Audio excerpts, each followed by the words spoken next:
Hello there, welcome to Genesis Models. My name's Bobby Waldron and this is the February 2017 Genesis Models show. Now we've got quite a bit of news to sort of get through at the end of the show, so you might want to stay tuned to that because we're going to be talking about the ending of the Russian group build as well as the starting of the new group build. Where are you from? Also, it's quite important that you sort of need to know about what's going to be happening over the next sort of weeks or so with the new moving into a new workshop, which if you haven't heard about that, there's loads of vlogs sort of going back to December. If you want to sort of follow through with everything that's going on with moving into the new workshop, which is going to be happening soon. So that's that. Also, let's have a little recap of the kind of videos that have been released last month in January. Starting off, really, I mean, you got all the usual videos, but we've got quite a few vlogs, as I say, showing the sort of getting ready to move into the new workshop. I have put up a couple of videos by a bloke called Jamie from Rubicon Models, nice company that does loads of sort of World War II historical armored vehicles, and I've thrown these videos up because, well, basically I've been going to some I did go to some gaming sort of groups and did some tournaments and stuff, and it's been quite cool to sort of meet new people. And I met Jamie, and he does some YouTube stuff as well, where he sort of he takes these Rubicon models and sort of shows you how to weather them sort of professionally, and then weather them really quick and all this kind of stuff, and just a couple of good videos there which I thought you guys would like, and also to help Jamie out as well. But also I've been working on the Meteor. The Meteor is sort of getting to that stage where I can really sort of see the light at the end of the tunnel. I can sort of see that it's coming to completion, so I have sort of really sort of tried to push along with the Meteor. There is probably only about maybe 2, maybe 3 episodes left of that, so it's quite cool for that to start coming to an end. It does sort of mean I have sort of held back a little bit with the Lynx and the Spitfire, but when you sort of really see the end of the model and you want to get it done, this is the stage I'm at. So here's like a little clip of how the Meteor's coming along as a step-by-step. For those of you who may not have seen step-by-steps, here's a little clip of one. Interestingly enough, the clip I'm going to show you is a little clip using these new oil brushes by Ammo. The first time I've properly been able to use them, like in a practical sense, and properly sort of teach you how to use them, and I do like them. I am sort of tempted to maybe one of the models in the future, so sort of instead of doing the whole when we sort of spray a model, we bleach it, we post shade it, and we do all those kind of spraying techniques to sort of create shadows and sort of all that sort of bleaching from the sun, sort of lightening colours and stuff. Well, you can do all that with oils, so it might be interesting to just sort of spray a model flat, but then use the oils to do all those things like shading and highlighting and bleaching effects and that kind of stuff. So yeah, that might be kind of cool, or maybe try a little model or something. But yeah, I do like them. So here's a little clip of that.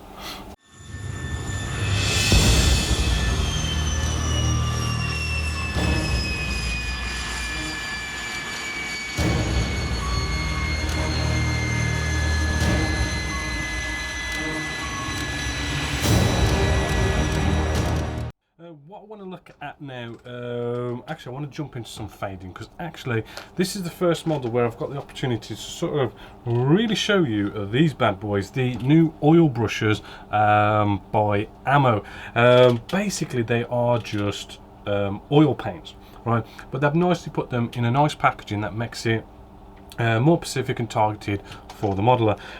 So what we're going to do, I'm going to show you a few cool things that you can do to sort of weather up and sort of fade up your model to give it that little bit of extra life. So let's just take a high point on the model, because what we're going to try and represent here is sort of like paint fading in the sun. Now we've already done this in the spraying stage. We're doing some bleaching where we sort of bleach out in between the panels to show that the paint's sort of fading, but we can sort of enhance that even more on areas like you know, so we've got our engine section here that sticks out, it's a raised point. We've got our fuselage section as well. We could sort of maybe just sort of concentrate on these top parts where the sun's going to bear down even more concentrated, and sort of weather it up even more. So what we want to do, we want to be sort of fading this in. So what I like to do is, let's start off with our odorless thinners by Ammo, right? And let's just stub down sort of like this bit of a panel just here. Right, so I'm just adding some of our thinners, right, just at the back here. Now what you also want to remember, I forgot to mention, when it comes to using these enamel products, make sure you seal the gloss coat in with an acrylic based gloss coat. If you've sealed your decals in with an enamel based gloss coat, it's all just going to smudge. But acrylics and enamels and oils, it's like oil to water, they just don't mix, so it's a nice protective layer. But anyway, we've moistened this area, ready to put some oils down. I'm going to be using for this a medium grey, which is a MIGS 3509, and all you nicely do, you can just open this up, as you can see, and then we've got oil nicely on the end of this little brush, and all we're going to do is just dab down a couple of dots in a couple of areas.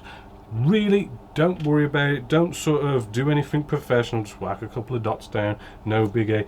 The sort of the professional side is where we sort of stub it down now. So again, make sure you've got that clean paintbrush, right, and we're cleaning that off on a kitchen paper towel. And what we do is we take where we sort of stub this down, put the thinners on first, and then the oil on top, and we start stubbing this down. Right, now this is where you've got to play with it, right? This is where you've got to accept and just not worry that something can go wrong. Nothing can go wrong. We can simply get some thinners, kitchen paper towel or a brush, and just wipe this up, clean as a whistle, as if nothing happened, right? So don't worry, just play with it. If you play with it too much and it just fades away too much, just add another coat.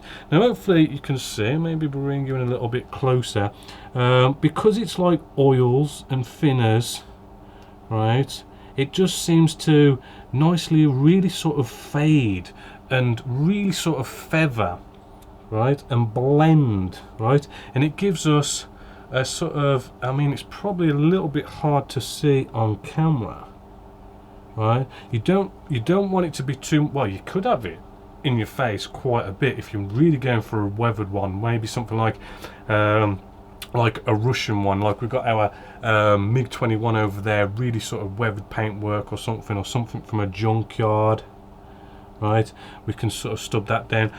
It probably might suit a bit better if we did the green, so I'll just show you what colour I'm going to use for the green. Again, same sort of technique. Let's just get a bit of thinners. Right, we've got our little bit of a green area here. Let's just get some of this thinners on here. Right, again, let's get out our green. Well, I'm using olive green here, which is MIGS 3505. Right, and again, just dot down some dots of our green. You really don't need much of this at all.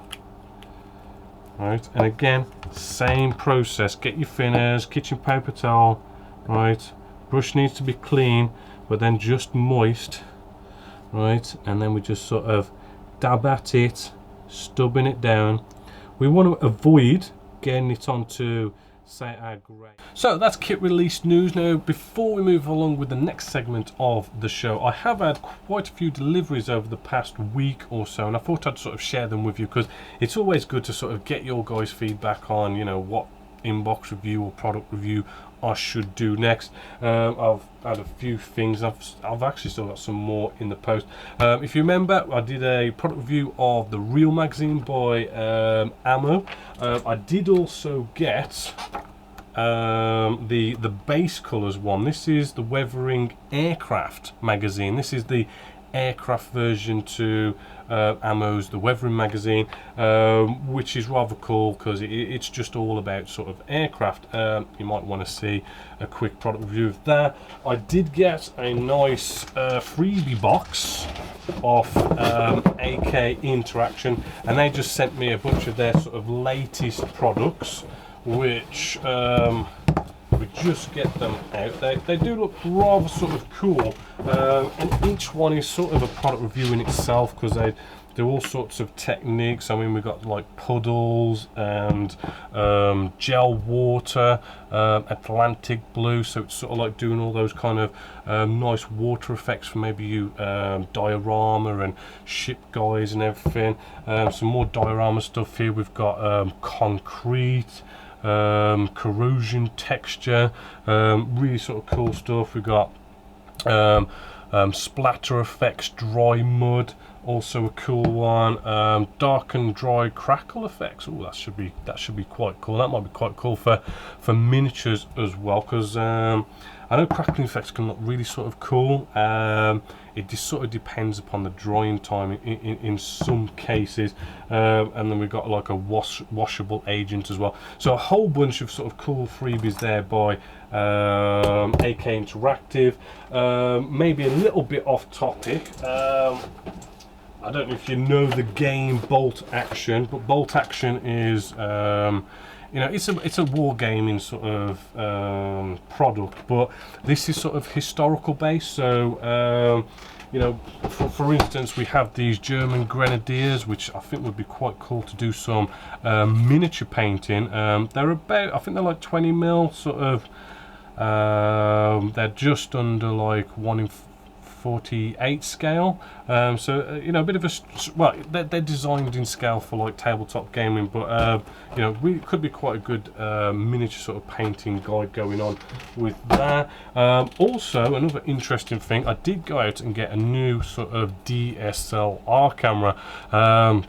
I brought this because now I'm doing sort of like the vlogs and everything. I wanted a camera to sort of use for the vlogs, but have the versatility of I do like, you know, the whole, you know, being able to change the whole lens thing, because when it comes to doing vlogs and sort of face to face, you know, it's kind of cool to go off and get those sort of wide angle lenses, sort of like, you know, when I'm sort of filming, I'm filming myself, you know, it can be sort of like a little bit too close to my face, but you get a wide angle lens and you can sort of bring all the background out even though I'm sort of holding it in my hand. It's also good, obviously, you know, get a proper macro camera. So you know, maybe when it comes to doing like inbox reviews, if I've got something really tiny, really sort of small, also rather cool for, you know, taking those really sort of close-up macro sort of pictures, you know, where you can like take pictures of insects and that kind of stuff.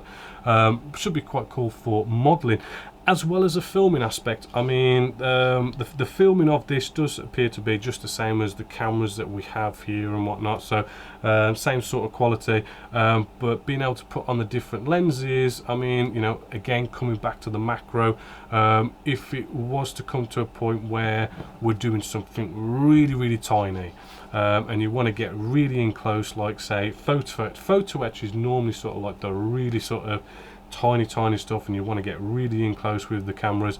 These cameras actually do a good job of it, but I brought this because I want to have that option to be able to change my setup, get the DSLR out, put on a proper macro camera, and really bring you right down close to where the action is. So yeah, I got it to do sort of like multitasking, lots of different features and that kind of stuff. So hopefully you're going to be as excited about this as I am, sort of like for future stuff and whatnot. But anyway, that is a whole bunch of stuff that I've had delivered.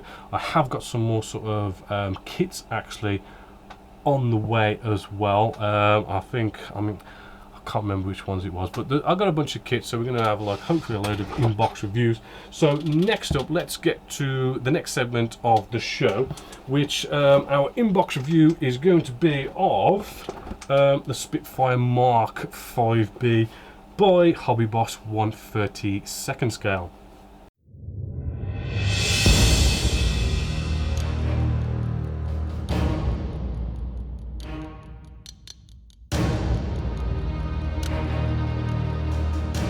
Hello there, welcome to Genesis Models. My name is Bobby Waldron, and in this video we're going to be having an inbox review of Hobby Boss's absolutely fantastic 1/32 scale Spitfire Mark 5B. This is in 1/32 scale as well, and I know out there you do have the Tamiya 1/32 scale Spitfire. Absolutely stunning kit, without a doubt. The Tamiya one is the better out of Hobby Boss. However, you know, there is a cost factor in this. I mean, the Tamiya is about, I mean, you can pay 90 to 100 pounds for the Tamiya. Hobby Boss, I mean, I've looked on the internet and I've seen one for about 30 pounds. So actually an absolutely stunning bargain to get the Hobby Boss version. Plus this is the Mark 5B version as well, so you know, just in case you want to have a different version of Spitfire. So let's open it up and see what we get inside. We've got a nice sort of satin glossy paper here, which is sort of indicating all our decals and our markings. Gives us a nice colour call out as well for things like Mr. Hobby, Vallejo, Model Masters, Tamiya, Humbrol.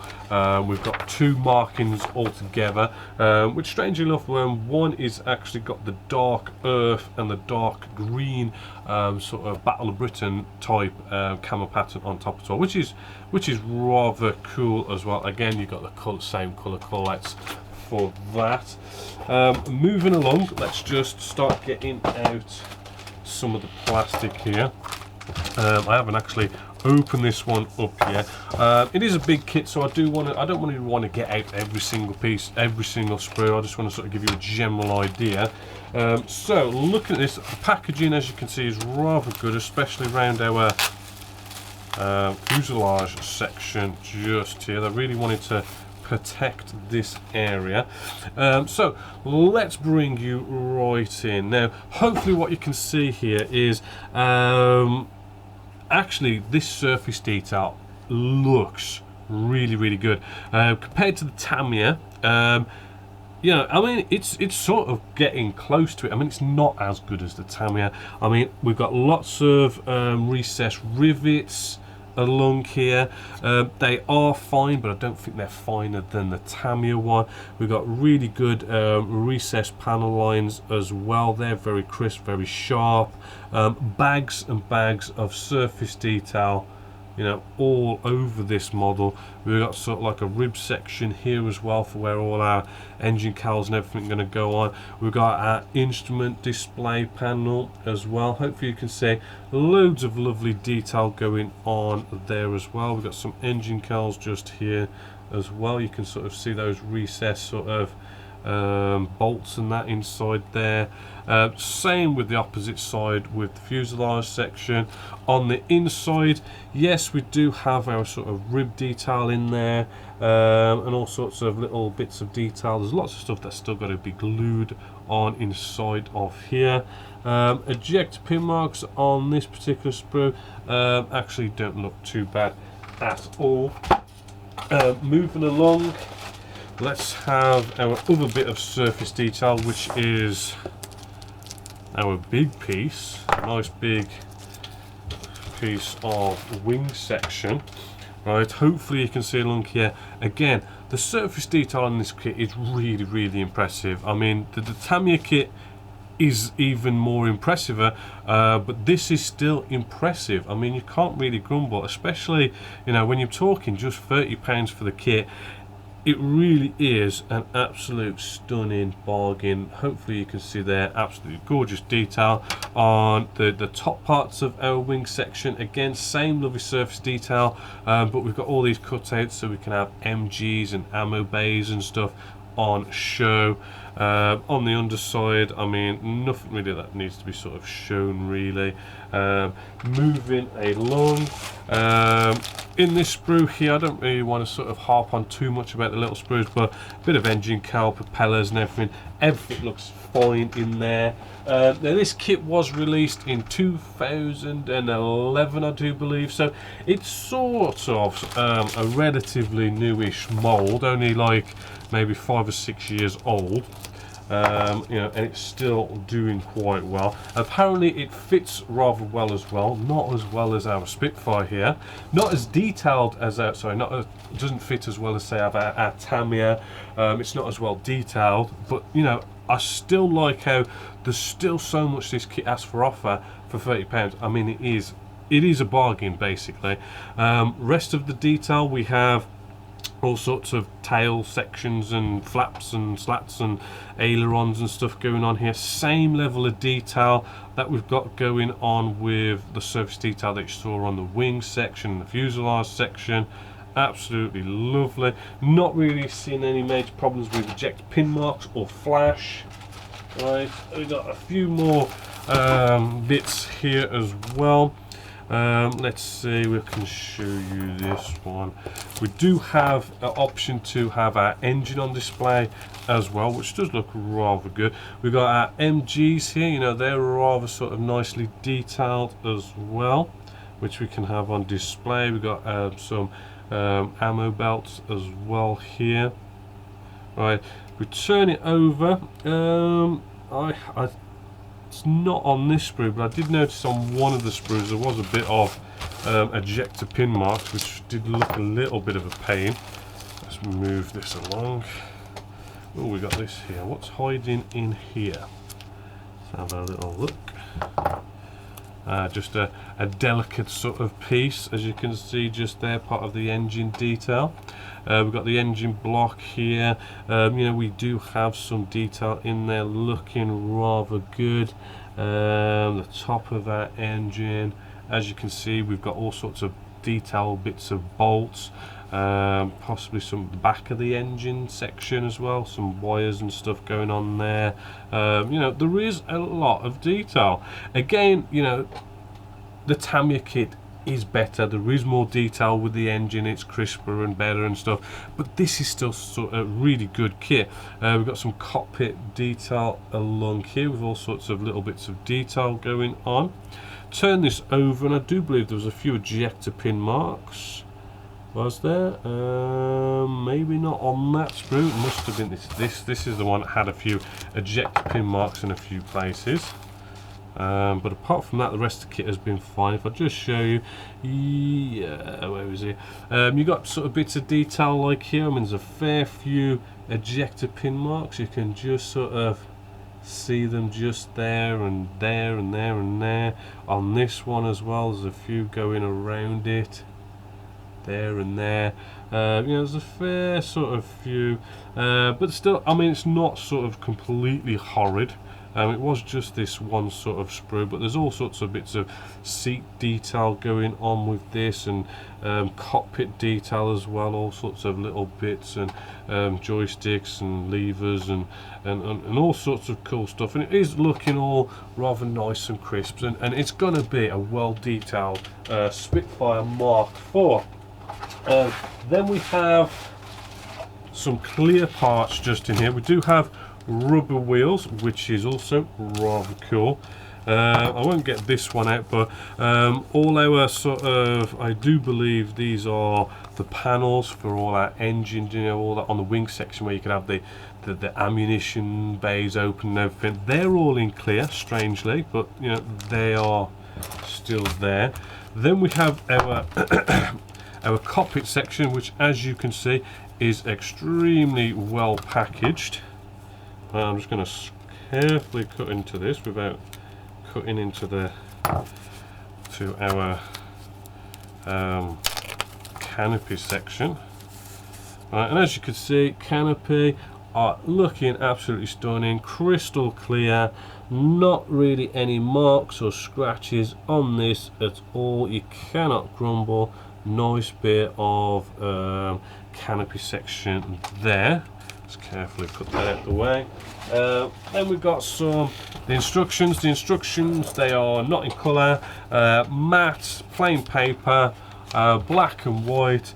It goes through the instructions, quite clearly, enough to sort of get you there, and it is a simple construction. You got the cockpit first, then it's your engine section. Bring your do some of your internal ammunitions and MG bays, and bring your two wing sections together. Bring your two fuselage halves together, and then you bring the rest of the model together, and that's it. It is quite simple. It's a lot more simpler than the Tamiya 1/32 scale, put it that way, and you do get some options of having some bombs as well.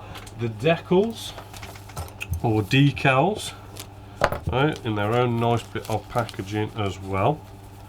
Right, we do have, I do believe, I may have to cut this just slightly, carefully cut into this. Right, we do have our decals here, which they are made by Hobby Boss. We do have our instrument display panels on here and some nice sort of logo work and everything. Looks in registry, looks kind of good. I have done, when it comes to decals, it's always a case of you don't really know until you actually put them down whether they're going to be good or not, or what decaling solutions they're going to sort of work with. I have found with Hobby Boss that they're not the best in the world, but you can sort of, just about get there in the end with them. Then we have the biggest section of decals just on here. We just open these up. As you can see, we have nice detail on here. You can sort of make out the smaller print on here. They are a little bit on the glossy side, right? They do look in registry. The colours are sort of all there, not really any sort of fading. There should be no real sort of major issues, hopefully, with these decals. So that is the whole kit, and I think really, just to sum this up, it's going to look an absolutely fantastic kit. It's not going to be so far behind the Tamiya 1/32 scale, but at £30 to go out and buy this kit, it just makes it. It's an absolute bargain. I couldn't, to be honest with you, I thought it was going to cost more than I thought it was going to be, because actually you do get a lot of plastic, a lot of detail, and a lot of stuff here for just a simple case of £30. A lot more bargain than the Tamiya one. So it is definitely a big thumbs up and a well recommended kit here at Genesis Models. So hopefully you've enjoyed that. So until next time, my name is Bobby Waldron, this is Genesis Models, and I hope you've enjoyed. So there's our Spitfire, hopefully you enjoyed that. Next up is competition time. Now, last month in January, our competition was for the T55AM by TACOM 1/35 scale. Now, I did try and make that picture a little bit hard, and obviously it wasn't hard enough because you all guessed, pretty much all of you guessed right that it was a scimitar. So congratulations to everyone who got it right. But after doing the usual random number generation program and counting down the thread and counting down the YouTube channel comment section, I came to who was it again? Tomcat Hardy. So congratulations, you Tomcat Hardy. You are the winner of the T55. So I'll be giving you an email, getting your mailing address, and shipping this out to you free of charge. So congratulations there. So then that brings us to the next competition for this month, which is February 2017's competition.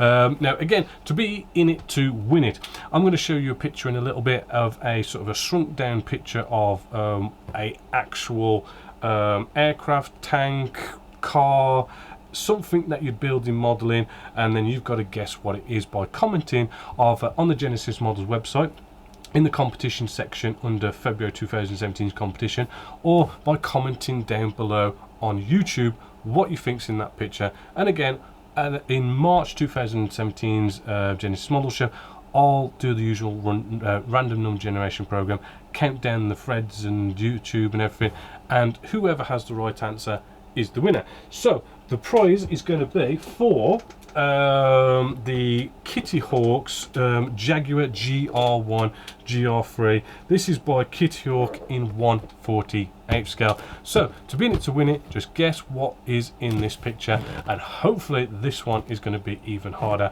And then, you know, again, I'll announce the winner in the March 2017 Genesis Models show. So we now come to the news segment of the show. Now please bear with me, there's a bit to sort of get through. Basically the Russian group build just came to an end on the 31st of January. Now this time around I want to sort of speed things up with getting these prizes out to you guys, with ordering in the dog tags, getting your trophies engraved, and then getting the post out to you as quick as possible, because at the beginning of February we're going to have a little montage of all your work, show it all off, announce who are the winners, and then literally that day I want to be sending all your trophies out, all the dog tags out, all the prizes, get everything sent out all in one go. And to do that, what I'm going to need you guys to email me now on this mailing address and send me all your delivery details for me to be able to deliver all this stuff sort of on time. And you've only got till the end of the month to get all of to get that information to me, so we can sort of speed through this, because it can be a little bit problematic when people don't give me their mailing address quick enough. What I mean by quick enough, I mean like months later they can sort of be emailing me their mailing address, and then, you know, for instance, I might have to sort of go out and order in the dog tags. So the dog tags, if I order in bulk, I can get them at a certain price. If I have to go out and buy one dog tag, it's like double the price. So it's quite costly if I don't do everything all in one go. The same with the trophies. In the past I've basically announced in the video who are the winners, then I've had to email you what's your name, so I can put that name on the trophy, and then I have to go off, send the trophy in, get it engraved, then wait for the trophy to come back, and all this can, I mean, this whole process could take 2 months from the finish to me announcing to then ordering in the stuff and then getting the stuff and shipping it off. It really does take quite a bit of time. So by sort of getting all your details into me now, I can actually get everything ordered and ready for when I release the video in the beginning of March. And as soon as that video is released, I can then ship everything out straight away. So hopefully it'll be more quicker and more efficient and better that way. But you must get everything, all this, get your mailing details out to me by the end of the month. You know, there is a cut-off line this time.